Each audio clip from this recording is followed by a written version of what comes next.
Well, hello again, everybody. This is John Norris at Trading Perspectives. As always, we have our good friend Sam Clement. Sam, say hello. John, how are you doing? Sam, I'm doing fantastically. I hope you're doing great. I'm doing well. Are you doing as well as someone that has a bunch of gold sitting down? You're implying I don't have just Scrooge McDuck pool full of gold. So maybe I do. You actually do have that pool full of gold coins that you dive into. Yep, every night. I got to tell you, though, it's been a wild ride for gold. And, I've told you this previously. I was kind of an early adopter, an early purchaser of the GLD Exchange Traded Fund. And this is the point in the program where I've got to tell you, anything that we say here should not be construed as an offer to buy or sell investment securities or financial services of any way, shape, or form. And anything you do, based on anything you hear in this podcast, you do so at your own discretion. Fair enough? Fair enough. All right. I was an early adopter of gold exchange traded funds, buying GLD, all the way back when I was at a previous employer, back before I left there in 2007 to help start Oakworth Capital Bank. So I've always loved the asset class. And there have been times, really over that close to 20-year period, of people go, why are you buying gold? Why are you buying gold? It's a hunk of metal. Doesn't pay a dividend. Not a ton of use cases. I mean, there's some. Yeah, there's some, but not a ton outside of jewelry. I mean, some limited ones. You put in Goldschlager, for example, which is type of peppermint schnapps, I guess. But it's a hunk of metal. Doesn't pay a dividend. Doesn't pay interest. Doesn't generate earnings. So why in the world do you want to have it in your portfolio, Sam? It goes up. I mean, at the end of the day, that's the only reason to buy it. I mean, we can get into all the weeds of all the reasons, but you're not going to buy that. We can talk about the malleability of gold, the fact that it doesn't tarnish the same way as other metals and even other precious metals. At the end of the day, I would say, and this is me talking, Sam, gold is almost the perfect example of basic economics, supply and demand. There just has not been all that much mined since the dawn of history. I've ran some crazy number.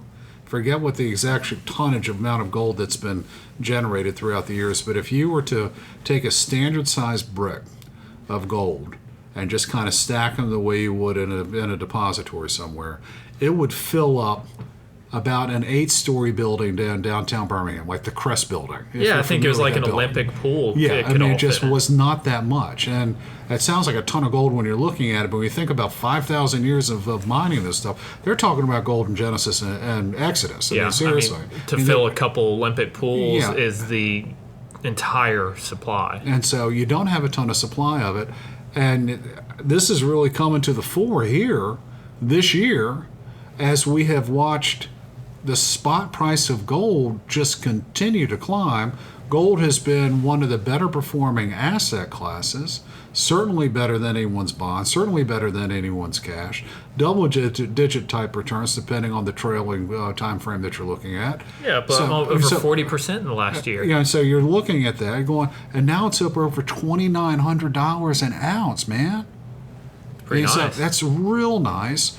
So I'm going to ask you a question, 2 questions. Why and how long? How long for? How long? That's all. You got to figure that one out. Like, how long am I going to hold it?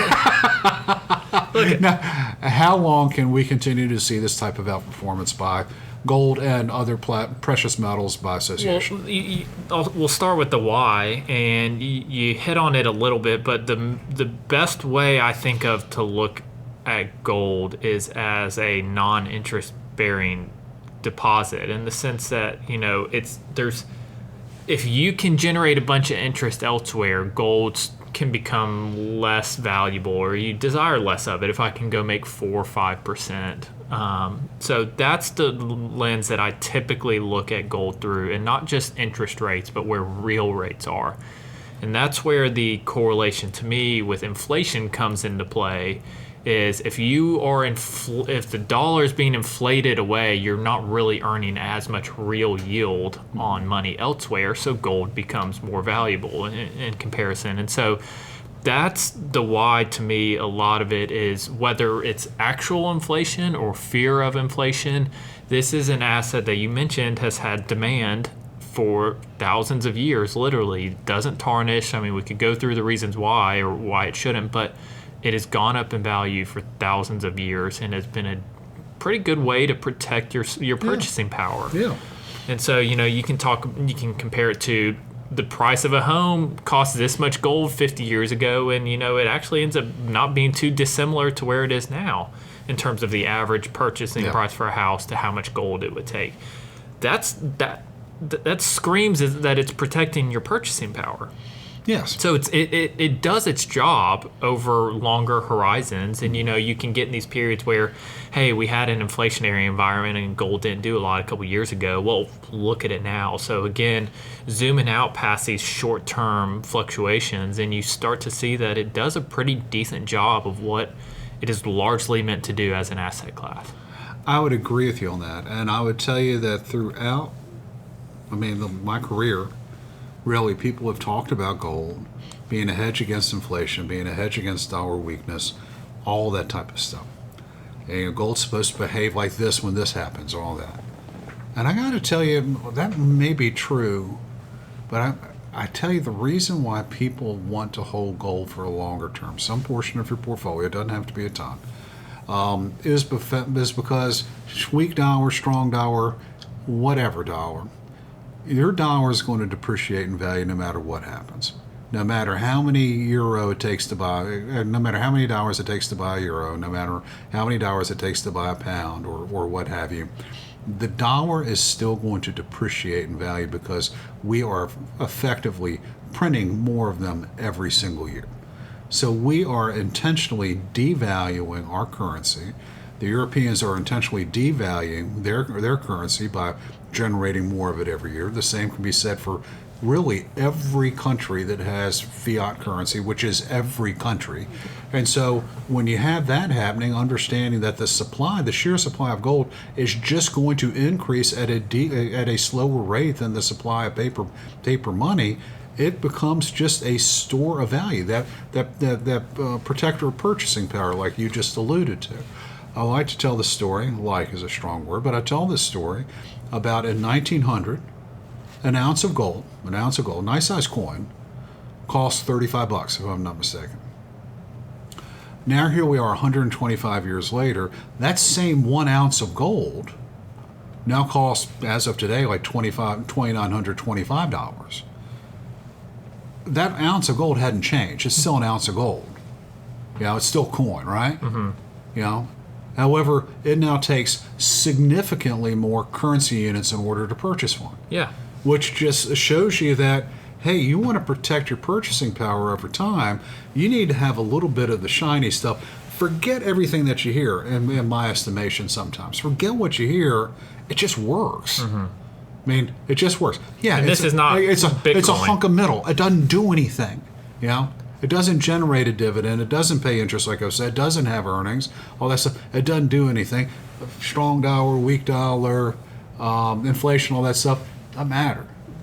Over a long haul, for whatever reason, it may or may not make sense. It just works. And this is not a new phenomenon for gold to be working. And there's been significant changes in the last couple decades in how you can even invest in gold. Yes. And I think that's been a big part of it for the normal investor is, you go down to a coin shop, you're going to pay a pretty hefty margin, or if you're selling your gold, you're going to get a pretty decent markdown in what you're getting for that. Versus that person's got to make money too. Yeah, they're clipping you on both sides of that, whether you're buying or selling it. And so liquidity becomes a concern, if you're using this as a short-term investment. And you mentioned GLD, and there's funds that back physical gold. GLD really does, but private funds. There's more and more ways to get invested into precious metals. And that is, makes it make more sense because that removes one of the biggest barriers to entry in the space. Yeah. And so when I'm taking a look at it, I'm taking a look at gold just in general. Why? I think we're kind of establishing a little bit. Let me delve down into that just a little bit deeper. The why of it, why now, is I think twofold. I think people have gotten comfortable with the asset class. For a long period of time, people just, what am I going to do with that? But people have gotten comfortable with diversification a little bit more so than what they were even 10 years ago. I think that's part of it. People have gotten past it. Why should I buy it? And the second one is I think sensible investors, when they look around the world as it is right now, know that what we're currently doing in the developed world, the G7 and Oz and New Zealand, it's just simply not sustainable with the amount of money that we're flooding out there, the amount of debt that we're issuing, or something like that. And because we're not going to be paying it back without some kind of devaluation of the dollar. It's just not going to happen. And we could say the same thing about the gilt market. We can talk about Eurobonds. We can talk about any of them. There's just too much debt floating out there without either some kind of slowdown in the economy, some sort of inflation, some sort of devaluation. It doesn't have to be that doomsday scenario that some economics firms are predicting, but there's going to be a day of reckoning in some form or fashion if we don't change our behavior. And so, to me, I think a lot of folks are betting with gold that, hey, these people in the positions of power don't seem to be real serious about really righting the ship all that much. And so I'm just going to go ahead and I'm going 5% of my portfolio, whatever percentage of the portfolio. That way I know I've got at least that base covered. You're spot on, and I think the word I've used before is sentiment, and it doesn't necessarily mean something's in the tea leaves that's going to happen over the next 12 months, but it's exactly what you said. We are trending in a wrong direction in a lot of ways, and we've talked about it with the debt crisis. It's not a problem until it is. That's not this time horizon for something to break. It's just, hey, this isn't going in the right direction, and this is an asset that protects purchasing power over time, has thousands of years track record for doing that. Yes. And arguably does probably pretty well in a time of societal collapse. Probably does. It's kind of like, so why now and how much longer? Why now is I think we've kind of established the why aspect of it. How much longer? I think until it becomes readily apparent that the powers that be, the people that hold the positions of authority and the purse strings in the major economies of the world, get a little bit serious, a little bit more serious about what's going on with the amount of money that they're floating out there. Again, this doesn't necessarily portend economic rack and ruin or 30s or anything like that. It just means that if we keep spending money the way that we have, running the deficits that we have, interest rates will be higher for longer just due to sheer supply and demand mismatch in the bond market, inverse relationship between bonds and bond prices, all that stuff. It's a little nerdy, I get it. And so interest rates are going to be higher, which means demand for money will be lower, which means economic activity would be lower longer term based on just because the fact we can't balance our budget. Mm-hmm. And we want to spend more money now in the future. It's almost like eating a sundae for a diabetic in a lot of ways. You're just like, oh, I gotta love it. You like that one? Sure. Yeah. So there you go. It's like that. How much longer? Until, frankly, someone has some common sense out there and says, okay, this is what we got to do. We got to peel it back in. We got to peel it back in. And while folks might go, well, isn't that what Trump's supposed to be trying to do? Isn't that what Elon Musk is trying to do? And that's the way they talk. People asking those questions, they talk with those deep voice like that. Kind of Lauren Green from Bonanza, and you have to be of a certain age to know that one. No, not a chance. No. Not a chance. Not a clue what you're talking about. No Bonanza? I don't know if that's a show or a movie or something else. Lauren Green? No. No, not a chance? No. Ben Cartwright? Okay. Well, that's the way they talk. And I would say it's way too early in that. Step in the right direction in terms of government efficiency. If you hate what Elon Musk is doing, then just wait another 2 years or another 4 years. You might get your chance, and your guys might be in the White House, and you might love it, their equivalent of it. But at least the story is happening now. So that is a step in the right direction in terms of cutting our annual deficit down. However, I'm not necessarily encouraged, and I don't think a friend of mine sent me a bunch of texts last night. He's a real bright guy. I think I've talked to you about. He's got the same name as you do. And he was talking about gold prices going to 20,000, and there being another sort of convergence of all the world's primary economies, and this is what's going to happen, and we're going to have to really kind of inflate our way out of our debt issue, and makes a lot of sense. But I still have, its rationale just spot on. However, the way I was looking at it, just going taking it from 2,900 to 20,000 could happen. But it seems like a long way to go. So What do you think might be sort of the end game for gold, silver, platinum in here? I just don't view there as an end game. I think the same reason it's in a portfolio is the same reason that it's, I mean, we've said it several times already, this track record is thousands of years. Yeah. And so I think that portion of it, and again, you could talk about it as a piece of modern portfolio theory, and that, you look at the portfolio as a whole and all that, and that unlimited supply of assets all stuck in your portfolio. Yeah, basket. But a portion of it that should be, the end game is eternal in it, right? Or like that's kind of partially the theory in it, where we've seen that most companies over time go to zero. Yes. I mean, that's why you have a diversified portfolio in the first place, is because the biggest companies on earth tend to still go to zero at some point. Well, if not zero, pretty darn, they some close to it, or they get bought out by someone else. Yeah. Great example of that is our friends in Pittsburgh. They used to have a major manufacturing presence here in Birmingham, Alabama. That'd be U.S. Steel. At one point, if I'm not mistaken, the largest company in the world. Yeah. If not the world, then the United States. I mean, massive company. I mean, in the Dow 30 for forever. I mean, Sears. I mean, Kmart. I mean, just a ton of GE. Companies. GE, I get their round. Well, I would say IBM. When I was your age, well, actually a little bit younger, believe it or not, when I first started out in Baltimore working at Mercantile up there, GE and IBM were the two American companies by which the bar was set. Mm-hmm. Big Blue and General Electric. I tell people your age that, and that's almost comical. You're like, are those companies even still around? Yeah. And it's the same like U.S. Steel. For someone your age, it's like, so what? But for someone my father's age, like U.S. Steel, I'm not going to have that bought by Nippon Steel. And that's not really the way he talks. I'm doing a lot of impressions here today, none of them very good. But, it's just like that's what they grew up with. I mean, the median stock return historically is negative 100%.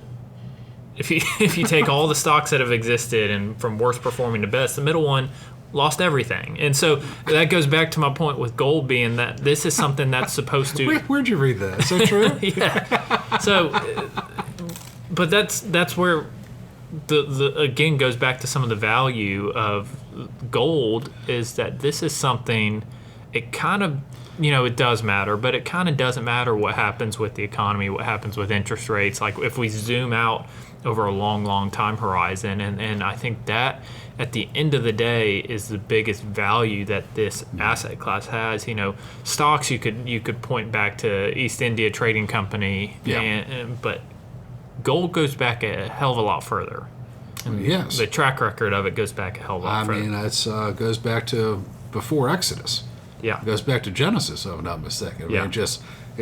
People have been dealing with gold for a very long period of time. And so when I take a look at things, I tell anyone that wants to talk about precious metals that we've always had a little portion in our clients' portfolios.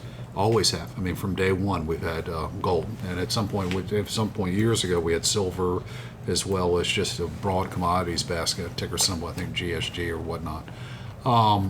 And we likely always will. But for those people who are just listening to this and other ways of doing it, you can go to a local coin store. There's online sites that actually will do a pretty good job with that. I've purchased silver coins and in both coin shops and as well as online, and it's nice to have. I'm not going to sit there and tell you I fumble them through my fingers like Scrooge McDuck would do or anything like that, but it is kind of nice to know that if that worst case scenario does happen, which you hope never does, but that you at least have had the presence of mind to do something about it, which in the case of silver isn't all that much in price.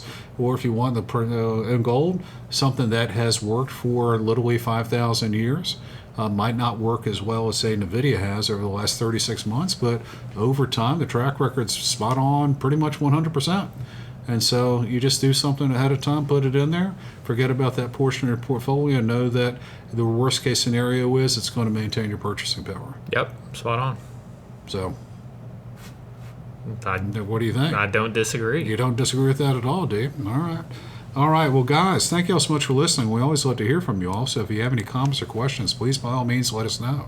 As always, you can drop us a line at tradingperspectives@oakworth.com, or you can leave us a review on the podcast outlet of your choice. If you're interested in reading more, hearing more of what we got to say or how we think, you can always go to oakwort.com, OAKWORTH.com.